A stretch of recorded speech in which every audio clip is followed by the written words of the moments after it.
So, today we will be discussing Theodor Adorno. Adorno was one of the leading members of what is referred to as the Frankfurt School of Thought, which is essentially the foundation of critical theory. The Frankfurt School of Thought sought to reformulate Marxist thinking, whereas Marxian thought before was primarily concerned with the economic aspects of society or the substructure. Proponents of the Frankfurt School tried to understand the ways in which Marxian theory could be applied to the cultural sphere, culture and politics were their subjects of interest primarily. They were particularly interested in reactionary politics. Adorno was born in Frankfurt, Germany in 1903. He was very interested in music at a young age, even somewhat of a prodigy. He was able to play Beethoven pieces by the age of 12. His attraction to music was certainly largely spurred by the fact that his mother was a professional singer. He wrote many essays on music as in sort of social theory about music and musical culture. His right to teaching was revoked in 1932. He was deemed racially impure, along with Max Horkheimer, who was his colleague, who was also one of the leading members of the Frankfurt School, because he was Jewish in Germany. The Institute of Social Research's offices, where he was working, were searched by the Nazis. Adorno's home was searched by the Nazis. He had to flee. He was forced into exile, moving first to Oxford, and the Institute of Social Research relocated to New York City. He would later move to California, and I found an interesting video about Adorno and his move to California. I can't post the video in the PowerPoint itself because of copyright issues with YouTube, but I here have provided you a link if you would like to follow that. Adorno's writings are quite pessimistic. Of course, he's dealing with tragic subject matter such as extremism in the mid-20th century Europe.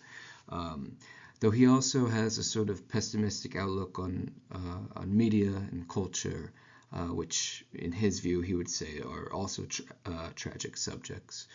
There's this little I don't know what the young term to use for it, the hip term to use for it, but let's say artistic product with a caption of Theodor Adorno with the caption, "I had fun once, it was awful." He's often considered to be kind of a downer. Though, of course, like I say, it's quite difficult to be an optimistic writer given the subject matter about which he is writing. Adorno decided to return to Germany in 1949. This was right when The Authoritarian Personality was being published. The Authoritarian Personality is a very large book that Adorno is very well known for. It's an empirical book that he had help from certain young scholars and graduate students to be able to cover the technician aspect of this work. He returned to Germany in rubble. Frankfurt was utterly destroyed by the war. If you go into many German cities today, even they're all very modern because of their involvement in the wars and the number of battles that took place there. There are very few pockets in Germany where some of the old and medieval architecture persists. There are a couple towns here and there, but for the most part, particularly in the major areas, they're all very modern now. Max Horkheimer resumed being the chair of the Institute, and the Frankfurt School of Thought became the spearhead of critical thinking. Adorno would die while on vacation in Switzerland in 1969. The lecture we're discussing today, Aspects of the New Right-Wing Extremism, was a lecture Adorno delivered in 1967 at the University of Vienna.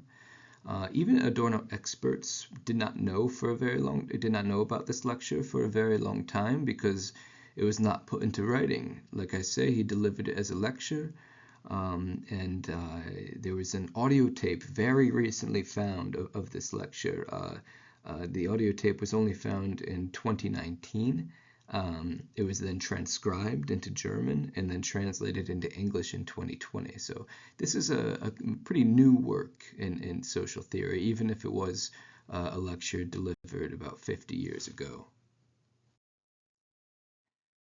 So Adorno begins by telling us that extremism exists because conditions for the potential of fascism exist. Even if it is the case that fascism as a social order has been overcome, the fact that there are conditions in society that allow for its potential to return allow for extremism to persist. He talks about sort of these subjective feelings that are involved that are conducive to extremism.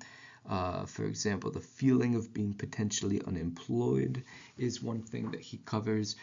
Even if one is employed, the feeling that one might become unemployed is a type of fear that enters into the paranoia that is embedded in extremist attitudes.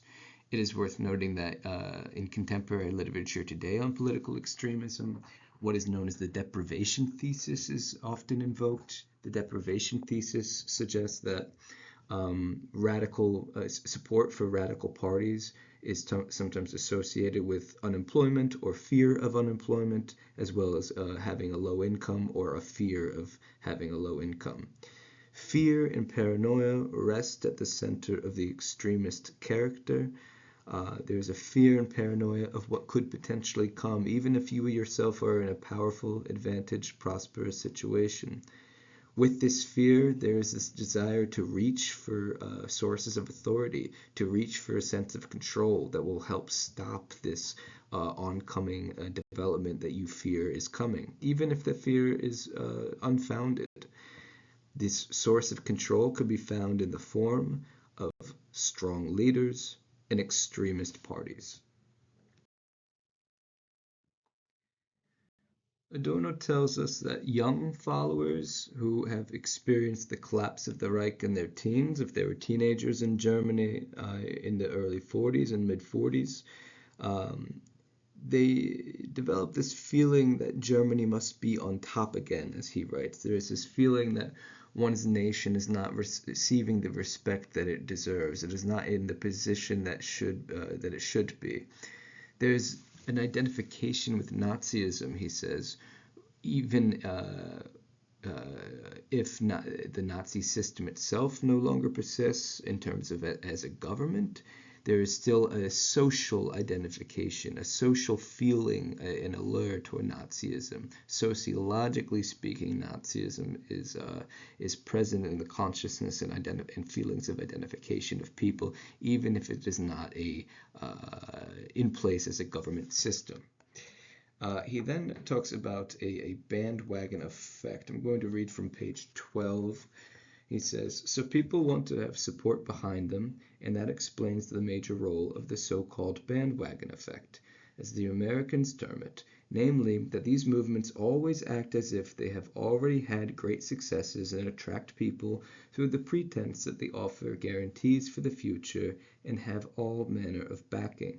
So this is sort of a social movement strategy to present an opportunity for prosperous times. Of course, if a social movement does not convince the follower that a prosperous future is within the realm of possibility, then there's a low likelihood that a follower will be attracted to such movements. But if they try to claim that they have demonstrated great success in the past and that they could continue to demonstrate great success, then this sort of bandwagon effect of trying to get behind the team that can do it, so to speak, is very much at play here. And the same, you could think of it in terms of sports fandom, for example. If one roots for the team that has always been winning.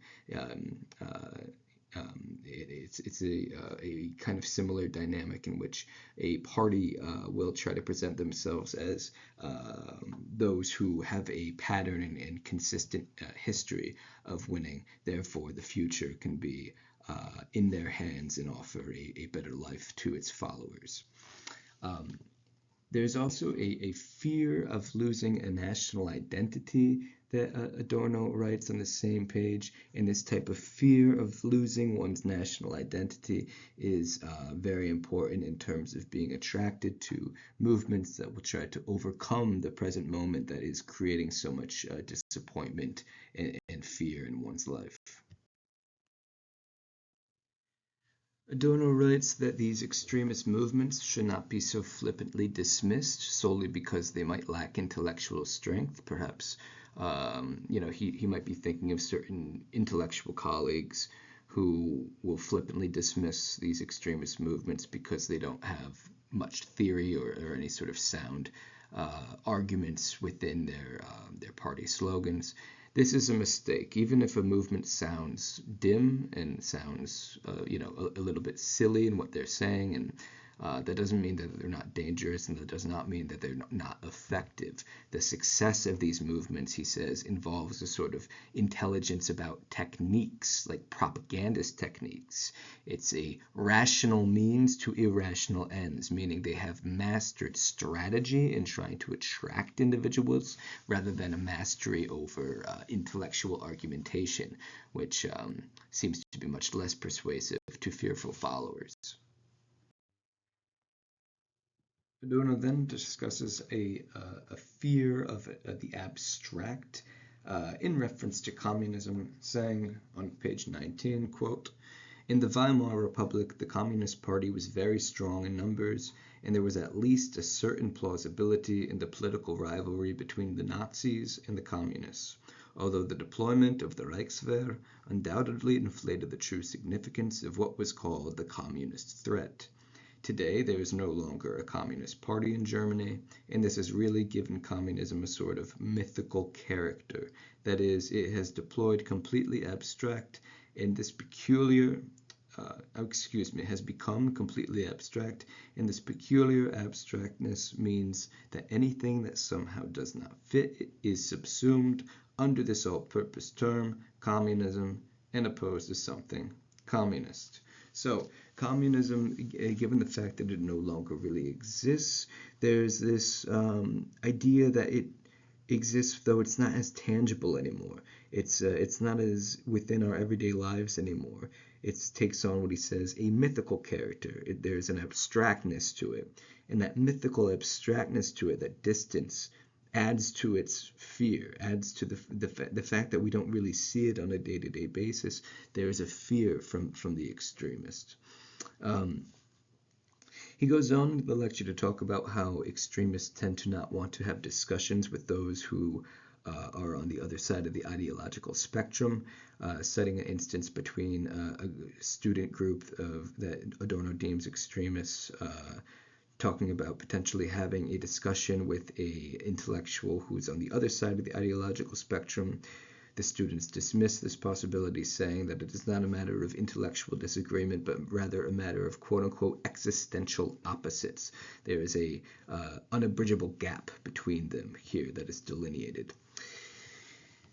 On the next page, Adorno refers to a sort of what he refers to as the wink and the nudge of anti-Semitism. We'll read at the top of page 23 where Adorno says, "But even the taboo about mentioning the Jews becomes a means of anti-Semitic incitement. With a wink and a nudge, we're not allowed to say it, but we understand each other."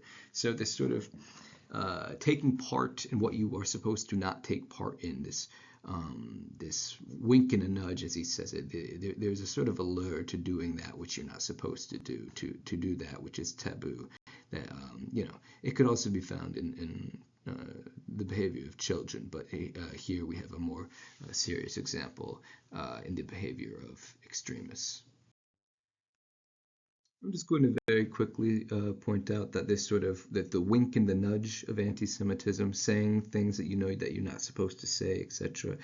This is part of the attraction in the current alt-right, as they call them. The sort of and again, when I'm referring to the alt-right, I'm not referring to mainstream Republicans or regular Republicans, but the excesses of the right, the real the keyboard warriors who go into threads or in these threads turn into movements such as Charlottesville, where they say the most obscene things that they could possibly think of, and solely for the sake of the fact that they are obscene, solely because there's something attractive to them about saying that which they are not supposed to say.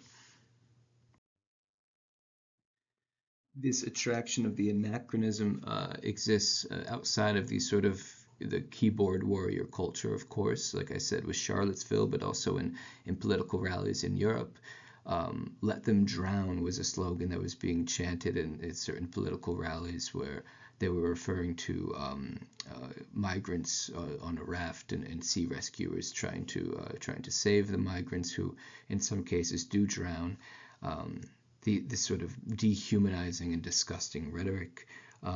It seems as if it should be in a different period of time. Therefore, it is anachronistic. But the fact that it seems as if it should be in a different period of time attracts some because there's something. There's an allure to that. There's something naughty about that some individuals find quite appealing. There's also the fact that there's a discontent with the present moment, the fact that people feel frustrated with politics as usual in today's terms. They will try to transcend the routine of today. In some cases, doing this means turning back toward unfashionable and really despicable rhetoric that seems out of that seems not to be within this period. So that meaning in past periods, not just a decade ago, but decades or even centuries ago. Adorno writes that propaganda is not so much about the ideological content that it's putting forth, but rather about mass psychology. So here he's referring to the fact that propaganda is not so much concerned with the worldview that one is trying to convey as a legitimate means by which a government could be run, but instead propaganda is oriented toward pulling on the emotional heartstrings of the followers, doing things that will try to be corresponding to the psychological dispositions of potential followers. Um, the movement does not offer the follower much other than a sense of unity with other followers, particularly a unity revolving around those who have an authoritarian character. The lecture touches upon this sort of aspect of victimhood on page 34, this gripe that extremists have with the fact that Germans suffer discrimination throughout the world. Um, Adorno says that, given the fact that Germany created such horrors and monstrosities that, the resentment toward Germans actually faded quite quickly, considering what Germany did, and that this sort of victimhood is perhaps careless. And Adorno was saying this as a German. Relatedly, I want to bring up an example from this party, the AfD. They're an extremist party in Germany that is actually quite successful in the recent federal election earlier this year. They finished in second, which is quite good. On this sort of denigration of national symbols and the declining importance in national identity as being pertinent to the extremist attitude. There was an AfD politician, Björn Höcke, who was talking about Germany's national Holocaust memorial pictured on the top left, saying, quote, "These stupid politics of coming to grips with the past cripple us." He's speaking about the ways in which Germany should try to be proud of itself rather than focus only on the downsides of its history. And of course, this was met with a negative reaction by those who are relatively reasonable, because of course, he should have a Holocaust memorial. Is the general sentiment in Germany. Lastly, Adorno talks about how extremism must be counteracted. Um, for Adorno, often it is the case that he believes issues can be solved through reason and intellectualism, that education and the full force of the truth should be relied upon in order to overcome crises and serious problems. He says that education will sort of be a preventative measure toward people wanting to descend into extremist movements. He then talks about how some people ask him what the future of extremism might be, and he believes this is the wrong question. He does not have the detached or dispassionate point of view that we went over earlier this semester, but rather the involved point of view. He says this is the wrong question because it is too contemplative. It's not concerned with how to stop it, rather than to think about how it is going to continue to develop into the future. It should not have a future for Adorno.